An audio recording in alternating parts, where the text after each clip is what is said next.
दात बसवण्याकरता जेव्हा आपण डेंटिस्टकडे जातो ना आणि ते वेगवेगळे पर्याय देतात, इम्प्लांट बसवा, ब्रिज बसवा किंवा काढण्या घालण्याचा, तेव्हा खरंच कन्फ्युजन होतं, की मी नक्की कोणता दात बसवावा.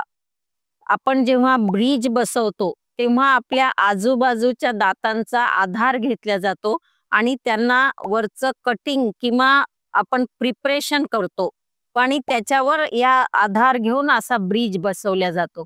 परंतु आपल्याला जर पॉसिबल असेल, तर आपण फिक्स दातामध्ये इम्प्लांटची निवड करावी. का बरं? कारण इम्प्लांट हा त्या जिथे आपल्याला दात बसवायचा आहे, तिथे तो स्क्रू टाकला जातो आणि त्याच्यावर फिक्स दात बसवला जातो. आजूबाजूच्या दातांना त्याच्यामुळे बिलकुलही धक्का लागत नाही, इजा होत नाही किंवा ते खूप मोठं ऑपरेशन आहे असंही नाही. जी मनात आपल्या भीती असते तसं काहीही होत नाही. त्याचं आयुष्य पण जास्त असतं.